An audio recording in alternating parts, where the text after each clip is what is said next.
Saka on fire, Rice killing it, Elliott looking absolutely amazing. I thought Gahey tonight was brilliant, but overall, England were phenomenal. Rodgers, Watkins getting on the score sheet. This is everything we want to see from an England team. I'm not worried about the second half. Yes, the sting was taken out of the game. Wales were a little bit better in the second period. They pressed more. I mean, maybe we're a little wasteful. But with the volume of subs, because it's a friendly, the fact we were 3-0 up, the players know they've got a big and important game to help qualify for the World Cup in the early part of next week. Plus, the Premier League would have been on their mind. There's no doubt about it. You take a 3-0, and listen, sometimes it's great to win a game with the final kick of the match. Sometimes it's amazing, as Scotland did, to kind of come from behind, score that final goal, the third goal, very late in the game to kill off the tie, because it gives you that adrenaline rush late in the match, and it's amazing. But that all being said, United weren't clinical. England tonight were clinical. We were dangerous. The set pieces were on point, and we were so dominant against this Welsh team. And for anyone that doesn't follow international football when it comes to England, when you play your Scotlands, your Wales, your Northern Ireland, your Republic of Ireland, it's always a spectacle. It's often a very hard game. Wales have only scored once against us in about 35 years, but the games are often really competitive and really difficult. That's the facts. And tonight, England were just majestic. And I felt under Thomas Tuchel that it's taken us a while. I think it's taken us some time to really get going, to really get ourselves motoring. I really felt that we've plodded through a lot of games, and we've got to try and find the balance. And he said something very interesting this week, that he's not going to pick the superstars. He isn't going to pick the best players. He's going to try and build the best possible team. And it's exactly what Sir Alf Ramsey told us. It's exactly what Sir Alf Ramsey said about England, that you don't pick your best players, you pick your best team. And look, do I think Bellingham are going to find their way back into the squad? Yes. But what I love seeing right now is the likes of Elliot Anderson, who's having a fantastic season. He's having a fantastic season at club level. But the fact that he's got his choice, the fact that he's got himself into the England first team is brilliant. And he just looks so accomplished. He looks so at home. I love the way he plays. And look, Wharton not being there, I find mad. No disrespect to Dean Henderson to the likes of Jordan Henderson, Loftus-Cheek. Wharton should be in this team for me. I think he's just a level above at this stage, at this time, 2025. But Elliott's been amazing. Rice again today in an England shirt, just phenomenal.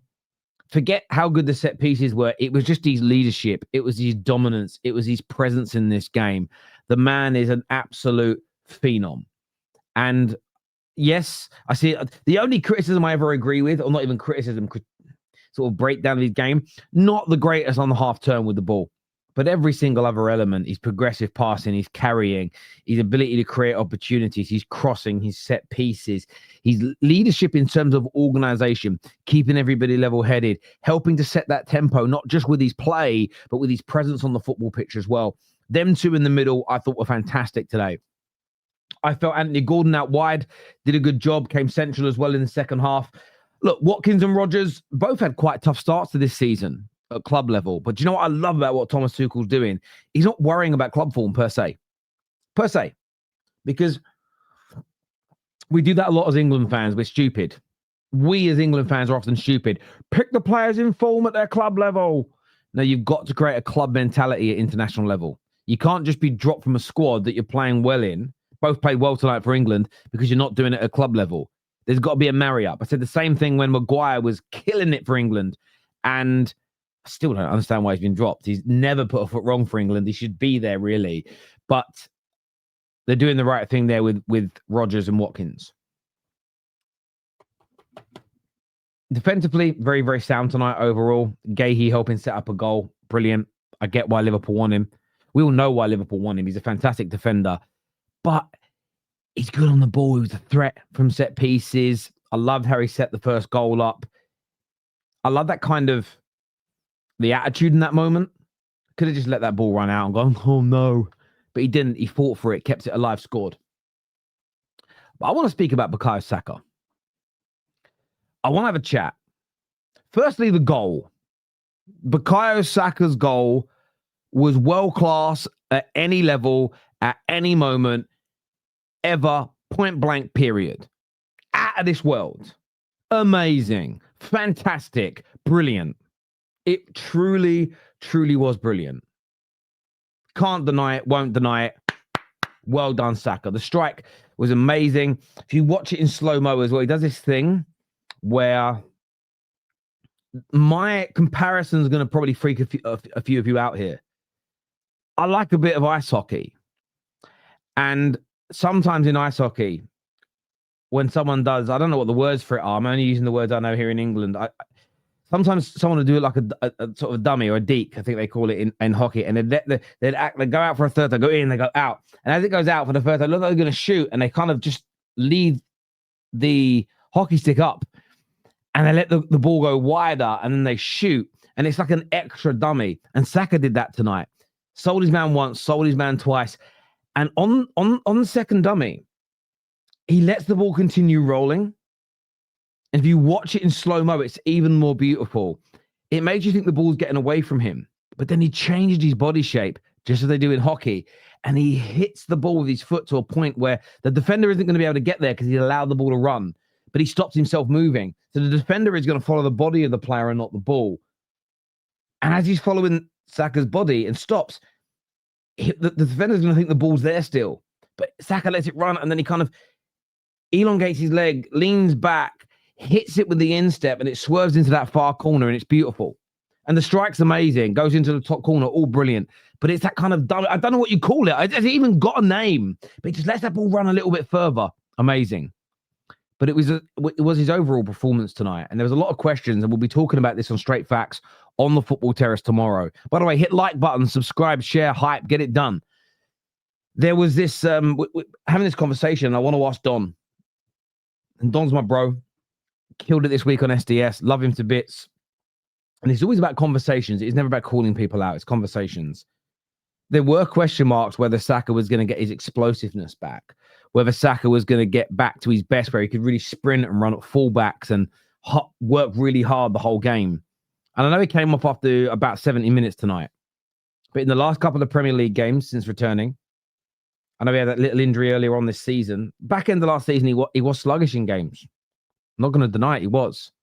But I feel like we're getting the very best Saka back. And when I say we, I'm talking from an England perspective. Arsenal fans will be looking at this and they'll be licking their lips. They'll hope that he plays again, maybe 50, 60 minutes in the week. He's rested, England win, he's rested and ready for Arsenal, the return of the international break. But I think we're getting the very best Bukayo Saka back. And for me as an England fan, that is absolutely music to my ears. I loved everything that he did tonight. And there was a couple of times maybe the final ball could have been a bit better, some will say. But overall, absolutely chuffed with the way he performed and the way he played. And I look at him, I look at Declan Rice, I look at Anderson. Those three were my standout performers tonight. I thought they were fantastic. I thought Rodgers and was good. I felt that Anthony Gordon had a good game. Gahey, as I already mentioned, I just thought was so solid tonight. Jed Spence as well. Really glad to see Jed Spence in the England team. I think I like the fact he can play left and right very, very quick. That pace is so needed. But for me, those three, Rice, Anderson, and my man of the match, Bukayo Saka, not just for his goal, but his overall display tonight, I thought was out of this world. And England are in very safe hands here. The fact that you've still got, as I mentioned, the Palmers to come back. Kane was on the bench. You have Bellingham to come back to within and around this squad. It's exciting times. I mean, Eze didn't even get on the pitch tonight. Eze wasn't on the pitch. Wharton should be in this squad. Exciting times for England. But Bukayo Saka, for me, back to his best. Absolutely dangerous. And England right now looks set. Do me a favor, please. Like, subscribe, share. Hit that hype button if you'd be so kind. And we'll see you all again very, very soon. Peace.